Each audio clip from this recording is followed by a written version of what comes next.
I thought we were crazy. You know how you go, no, we really didn't see that. But when you see it more than once, you're a believer. 5 years ago, sisters Charlotte Cameron and Kathy Brown came to the Basin Park Hotel with their aunt for a girls' trip. Little did they know, it's one of the most haunted hotels in town. But they quickly figured that out when they woke up in the middle of the night to a strange sound. We heard this clang, clang, clang at the bottom of the bed that my aunt was sleeping in. And at that time, they had metal bedsteads. And so it sounded like metal hitting metal. And it woke us both up, and I said, "Did you hear that?" And she says, "Yes, what was that?" Not only were the two freaked out from the unexplainable noise, but what they saw next had them frozen in fear. From the floor to the ceiling, it was like someone had turned on a propane cook stove, and the blue flames went from the floor to the top of the ceiling, and then it just went back down. And so we were really shocked. We didn't know what it was. And that was only the beginning. Later that night, something else woke them up. Their loud neighbors next door. There was boxes falling and hitting the floor, and people moving things around.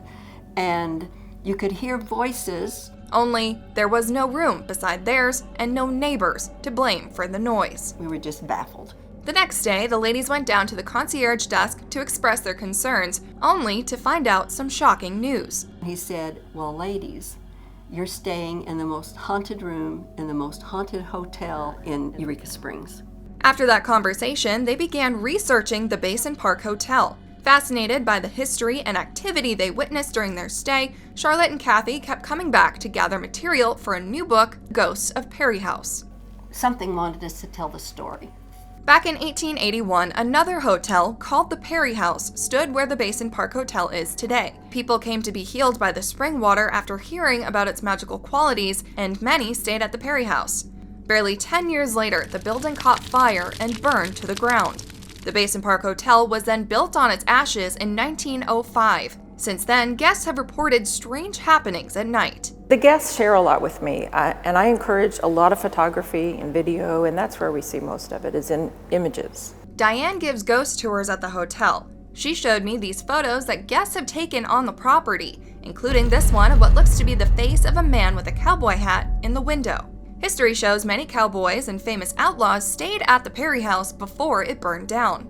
The Youngers, the James Gang, Billy the Kid, Bill Doolin, he was arrested right here, and John Chisholm. John Chisholm, a famous cowboy, came to Eureka Springs for the same reason as many, to be healed by the spring water after surgery, but he died in 1884 in the Perry House from complications. And many think his spirit still haunts this hotel, along with some of his friends. They hear all kinds of things, voices, spurs, boots, horses. They smell livestock and cattle. Charlotte had an experience with one of the cowboys, though his name was not John. It felt like a presence leaned over. I could actually feel like breath on my hair. And it whispered in my ear, "Tanner, Tanner." And I'm going, this is crazy. And then that was it. And we didn't go back to sleep that night. Another famous spirit that haunts the place is the sad lady in white. She wears a white dress and has blonde hair. Kathy had a pretty scary encounter with her in the middle of the night after waking up to a strange rustling sound. I'm paralyzed. I can't open my eyes. I can't talk. I'm in terror. I thought, what the heck is going on? And then you feel this little breeze coming on, and I could open my eye a little bit, and there's this lady sitting at the bottom of the bed, and she has her hand on my ankle. And I look up, and it's a lady with blonde hair and a Victorian dress. Being a science teacher for most of her life, Charlotte kept looking for a scientific explanation for everything that's happened. But it turns out it cannot be explained by science. Though these experiences are quite terrifying, the sisters never felt they were in danger, and they keep coming back for more. You guys had quite the scare. It was fun. It was. we looked at it more like, wow, this is a great girls' getaway vacation experience. The sisters' stories match up with many other guests who have stayed here, and with at least a dozen spirits haunting the hotel, the staff here need your help to uncover the mystery. We're trying to figure out who is it? Why are they haunting here? Questions only the souls that were left behind can answer.